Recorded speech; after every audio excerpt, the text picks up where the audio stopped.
everybody. My name is Ashley Choi. I'm one of two co-founders of Squirel, and I'm the CEO, and my partner wasn't able to make it, but his name is Mark, and he says hi. Oh, and Siri is trying to mess with me. This is Mark. He says hi. And he takes care of the technical aspect and is responsible for the I/O and IT of Squirel, and I am in charge of the business development. And Squirel is a location-based two-sided marketplace where chefs sell their homemade food. And most recently, we actually brought on another team member named Caitlin, and she's been our graphic designer in our team. We all started at the university, like a lot of co-founders, they come together somehow, some way, and we all met here at this beautiful university. I love Madison, and I just want to say right away that I'm incredibly honored to be here because there's not a lot of times when 22-year-olds just out of college are able to present in front of such a awesome audience here, so thank you. And Squirel actually didn't start with just us three, it started at my house. So this is my family, and this is my dad, my mom, my little sister, adorable, and then my brother. And if you look closely at the cake, it was my brother's 20th birthday last March 20th. And this coming together of family actually started Squirel, which you might be wondering what the heck, how. My dad's an entrepreneur, and he loves talking about different ideas and talking about just how entrepreneurs are. We just have all these rambling thoughts, and he and I have this relationship where he always proposes these what-if situations. So I was talking to him in the living room with my family there, and he started talking about Uber and how revolutionized it has revolutionized the cab industry and everything, and we started talking about that, and we were like, well, somehow, some way, it maneuvered into this what if, like, people could make homemade food and they could sell it for, a part-time job or a full-time job, especially with, like, somebody like my mother, because my mom's a stay-at-home mom. She raised 3 incredible children, still raising one, right? And I asked my mom, and I proposed this idea, like, Mom, well, what if there was a website where you could cook your homemade food and upload it and sell it? And with 2 college kids gone, she had excess food all the time. And on top of that, she loves cooking, and she's Korean. She grew up in Korea 20 years, and then she moved to America, married my dad. And I realized this could maybe be a market. Maybe if there are more people like my mom that want to upload their food, they could actually bring some income into their own home. So, I'll actually backtrack a little bit. I actually stumbled upon Squirel, so I never actually thought I was going to be an entrepreneur ever. I graduated with a human development and family studies major in education, thinking that I was going to be a school psychologist. So for all of my years in college, until like March 20th, honestly, I don't know why timing just didn't work. Well, maybe it worked out the best, but until March 20th, I thought I was going to be a school psychologist, and then things started snowballing and having this effect, and I actually got really obsessed with the idea that this could be something. So like the school psychologist in me, I said, okay, I feel like I'm going crazy because I wasn't sleeping, I wasn't eating very well, and I was just obsessed with this idea. So I said, okay, let's uncrazy myself a little bit and see what the public says. So I decided to write a little, thank you. I decided to write and form a survey. And initially we were called Feed Me. That was the first thing that came to my mind. And in classes, I started Sorry to my professors watching. I started actually like writing this idea down. So I'll pass this around. And this was our first draft of what I envisioned Squirel, back then, Feed Me, to be. We got a total of 112 responses within 3 days, and I was going around to my friends sending this survey out, this link, going to State Street, going door to door, asking employers and random professors to take the survey. And out of 112 people, the one question that I was really focused on was, would you be willing to pay for a home-cooked meal? 97.2% said yes, and I realized, okay, this isn't just me. There are people that actually want this service. I graduated with a Human Development and Family Studies major eventually, and in this picture, I look really, really confident, but deep down, I had no idea what I was gonna do because, I never had any sort of business experience at all. I had a bucket list of things that I wanted to do after I graduated, and I really, really wanted to do that, but at the same time, I was just so taken with this idea. And so I applied to G-Beta, which is a pre-seed 6-week accelerator, where there are mentors, and they just give you really good structure as to like new entrepreneurs to become true entrepreneurs. And through that experience, we had interns, and we actually launched Squirel. So these are our interns. This is Matt and Kate. They are amazing. They would help deliver our food, pick it up from our chefs, drop it off at our customers. And this is Maggie and Abby. They were our directors. So throughout the course, it's a 6-week accelerator program, and 5 weeks are devoted to business development, and then the 1 week is where we toured the Midwest. And it was really crazy, but really awesome. And this is Mark and I on our way to pitches. I was really excited. I don't know what he was doing. And this is our class here. And through G-Beta, we really realized, and that those 5 weeks were purely devoted to the business development. And what we found out was that there was a huge problem, and we addressed that problem. So quality of food is actually the most important to customers nowadays. A lot of people would argue maybe pricing would be, right? A lot of people like cheap food, but they also want healthier food now. There's just been so much trend for this healthy, nutrient-based diet that has shown in research. And we've also found that brick and mortar businesses, they're now promoting unhealthy diets. It's really fast paced. So the food itself isn't nutrient filled. And also there's a higher risk for foodborne illnesses. If you're thinking about it, there are, if you go into restaurants, you have no idea who's making your food anymore. It's the process that's actually making your food. And what we really addressed was that there was no way that people locally could find a platform to actually connect to people. So it wasn't that personal connection. Instead, it was, again, that name brand restaurant with me as a customer. And so Squirel came about.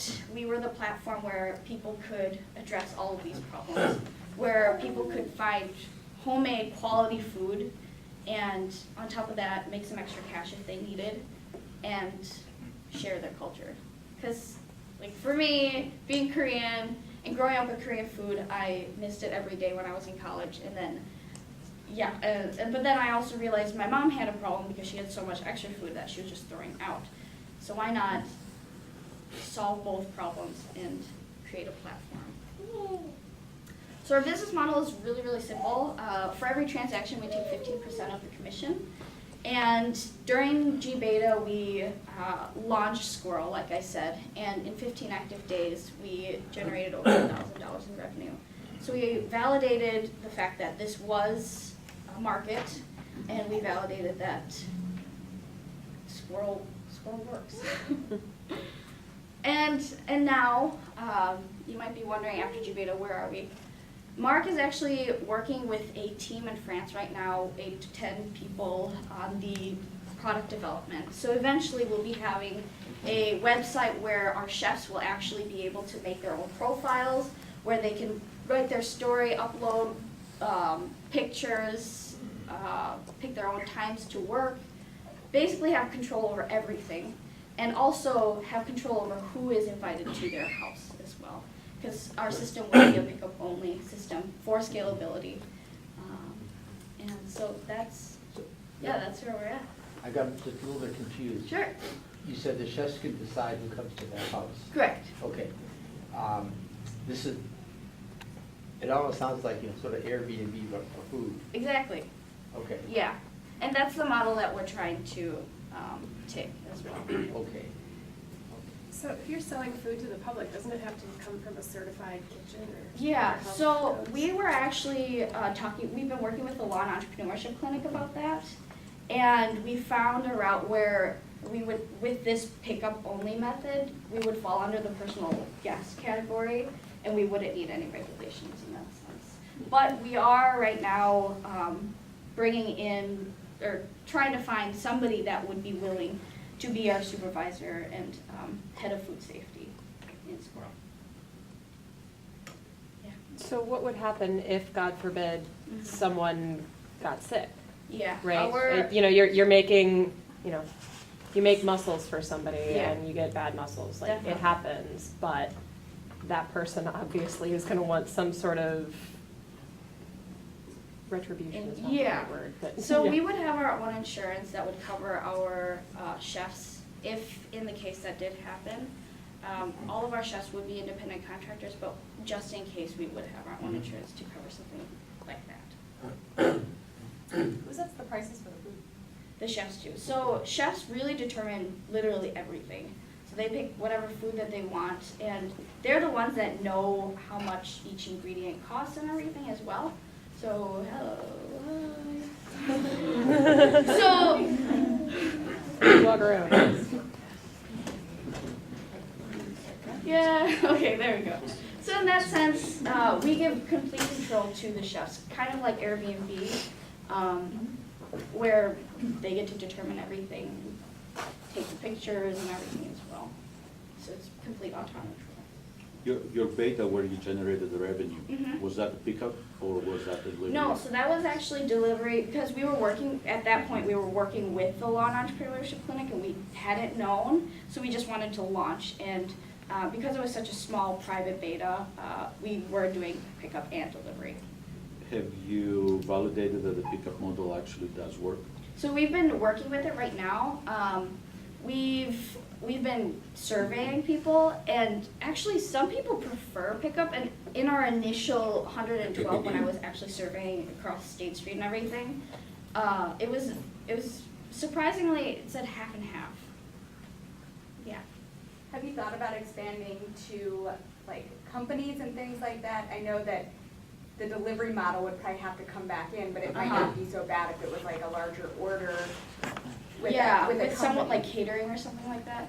I'm Is that what you're just thinking? thinking even like employees, like, a bunch of my team members might get together and say like, hey, nobody has lunch today, we wanna order out, and we're stuck with like places that will deliver to us, and it's like Jimmy John's or Panera, Mhm. and we, much prefer food like this. Yeah. So, because we have taken the personal guest route, we're actually taking a two-pronged approach. So we'll be doing the pickup only option, but then we'll also be doing deliveries with those kitchens that are commercialized. So in that sense, we would have our website that would say pickup or delivery. Yeah. Following on Rachel's question, Uh-huh. is there room within that model, particularly given the personal guest, like legal umbrella?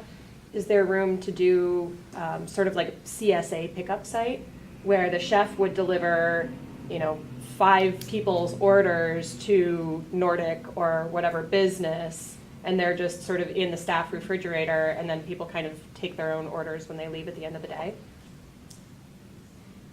Yeah. So as far as I know, the food that is being picked up has to be at that person's home.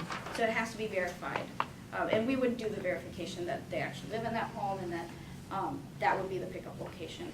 So I think the answer would be no.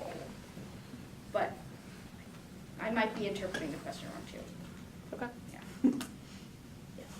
One thought occurs to me that is actually sort of an added strength or benefit of your system, and that is you have a lot of couples coming from other countries, like husband yeah. goes to grad school, and the wife sits home all day taking care of a 2-year-old baby, which may not, if she has a PhD, that may not be the most exciting thing to do. So this would seem to me to offer opportunities for lots of women from other, I say women, it could be guys too. Shouldn't make any, nowadays you can't make any assumptions. It would offer an opportunity for people from other countries to cook their native cuisine and make money doing it. Yeah, and a lot of our chefs have actually been international too. Really? Yeah, so they actually they want to share Yeah. their cuisine. It's just a matter of connecting people Okay. here and there. Have you thought about piggybacking the food truck phenomenon? So, I mean, most of those folks only have access to the public Yeah. wherever they are, but they don't really have a way of connecting to people to sell. Yeah, outside of exactly. that? So the food truck industry is actually really interesting because it's it's exploding within Madison. With those food trucks, because they are required to cook in commercialized kitchens, we would be able to do those deliveries for them. So we would be we would essentially be the Eat Street or Grubhub for food trucks. Yeah. So if one of your main selling points is that, I guess, commercial kitchens now are more risky for foodborne illness, but you're essentially promoting a gray market, unregulated, uninspected True. kitchen product? I mean, where's the evidence that homemade meals are less prone to foodborne illness? Yeah, so I think right now we're just seeing where that market is leading. There has been evidence, right? But at the same time, we're trying to see where the market really falls. And regulatorily, right, speaking, they want all the food to be, like, we're so small that we can't really take over the government. The government makes the rules, right? So for now, that's our argument. For now, we'll be taking both approaches. I just want to first say this is a fun idea, and I'm really intrigued to see how it goes for you guys and how you implement it. My question is, how do payments work? Can you explain the payment process? And then thinking forward, let's say this does grow quite large, how are you going to handle like disputes and stuff like that along those lines? So we, our initial model was a 15% transaction. We've been kind of thinking about maybe accounts being like I don't know, not a Craigslist, but like where all the transactions flow through the chefs, and then it's like a subscription model where for every transaction that they upload, we would take a certain 25-cent charge or something like that. For now, we've been doing this automatic system or manual system, I guess, where every transaction comes through Squirel, and then we give the 85% back as checks. At what point though? Because where do disputes come in? Because somebody could go ahead, because if I go ahead and pay for something, and I go to pick it up, and there's And they no don't food like for it. me. Yeah. How do I handle that dispute? Yeah, so that would be up to the chefs. So the chefs would have, we would talk to the chefs, say what happened in the situation. We also implemented a rating system as well, so that if a customer is dissatisfied with, having no food at the door, they would be able to say 0. And then for us, we would be able to regulate all of those ratings. So if they fall under a 4-star or 3-star, we would actually remove them from our platform. So you see yourself, even when if it scales and gets quite large, I mean, you're talking Airbnb, Yeah, that you're gonna be directly interacting with people to handling the disputes? correct. But then again, we also do have our automatic rating system, so Okay. those would minimize that, those disputes.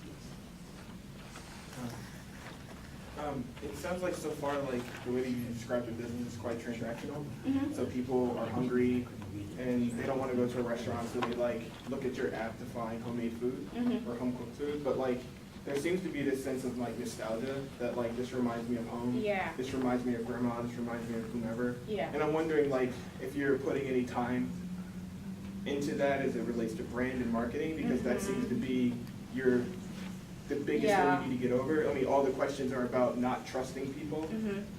But I mean, inherently we do. Like, we go out to our friend's house and we Yeah. get dinner and we don't think, I'm gonna leave with salmonella. We think, Yeah, yeah. we think this is like, I want to Yeah, have a great exactly. evening with my friends, and like, it would be really cool. And her mom's a great cook, and we Yeah. don't think about, grandma passing us a foodborne illness. So Yeah. I'm wondering if like I'm wondering like how you begin to address the storyline of the chefs and like making sure that people see them as people Yeah. that truly want to, And sort of that's provide that. actually another reason why we wanted to transition from the delivery, because the delivery side to me seems more that transactional sense. But with the pickup, they would actually make a personal connection and go to the chef's homes, see the chef, make a connection, and even in those little moments, you still make that personal connection. So that's where we would also form that sense of community. Okay. So are we talking more meals on demand of like, I'm hungry right now, I want to eat something right now, who's got leftovers for me to come get? So, Or are we talking like, I don't want to cook dinner on Wednesday night because Johnny has soccer practice and Susie has ballet? yeah. Or maybe Johnny has ballet and Susie has soccer. Equal opportunity. Yeah. So I'm gonna order ahead that I'm gonna pick up, Rachel's black bean and sweet potato chili to have at home for that night. Yeah. So we've been kind of thinking that through too, just because we are such an on-demand society now, right? Yeah. Like if you think about Uber on demand, like where's my driver? They come to me. That's actually the route that we would be approaching Okay. for now. Sure, versus Maybe the in the other, which is future- a little bit more like CSA subscription. Yeah, exactly. kind of- Like in the future we might, but with the technology that we have, might as well try it out and see if people like it. Which we've been getting feedback, and more people have said that the on-demand would be more efficient, and people get the craving of hunger, so might as well instantaneously just help them out. Sure. Yeah. As somebody who sometimes plans those evenings where I know that on Thursday, I'm not gonna be home till 8 o'clock at night. Yeah. If I knew I was ordering 4 or 5 meals for 3 people, one hungry teenager, I would probably say if you could order a larger order ahead of time, and then the pickup for I'm hungry now and I really want butternut squash curry. I would think that would be more scalable, because at least your chef could plan and supply and. Yeah, yeah, I think, yeah, it's tough just because we're trying to balance the chef and the customer, wants and needs. So, It'd be like catering almost. 'Cause you Yeah. have somebody picking up, exactly. or meals for a week even, Mhm. because. And we've actually been toying with the idea of having both again, and then seeing which one applies. Yeah, I'm just piggybacking on this, and Yeah. I'm sorry, because I feel like we're just like No, throwing. no, this is great, I love this. We're going left. But, kind of, if you're, kind of piggybacking on the idea of like, it's about building that personal relationship with the chef, and you're going to their home, and they're a real person. Is there anything in your platform that would be a barrier to, I've been hungry, I've stopped by and picked up, whatever from you a couple of times. Is there anything to prevent setting up like a subscription relationship for me to say, like, yeah, I know Wednesday is my horrible night, So, you know, formally or informally, like, every Wednesday at 6, on my way Yeah. from work, I'm just gonna Oh. stop over here, so, like, why don't you and I work out this Absolutely, way? absolutely. Like, that's something that your platform So can support. we will actually have a messaging system back and forth to the chef and customers within our platform. So they can actually, outside of that interaction personally, physically, they'd be able to virtually do that as well. On top of that, we also will be, implement, like, I think naturally people will just want, I mean, of course chefs will have a quantity of how many they want to make, but at the same time, those chefs will have the flexibility to say, I want this person to come to my house. And it'll have like a private Twitter kind of following, so if I am active, my customers will be notified via text or something like that. Oh, yeah, but I was gonna ask you about food costs. So Yeah. like, you know, if someone goes to a grocery store, Uh-huh. it's really hard to sell competitively as, Uh-huh. you know, sort of after they make that meal. So they end up taking some losses up front, so they have to either sell a lot or be okay with just taking the loss. Like, have you educated your chefs on like what that looks like to actually price a meal out, like down to the point that they can actually make money? Because then you have the problem of quality. Like, will people start to buy Yeah. cheaper things to make more money?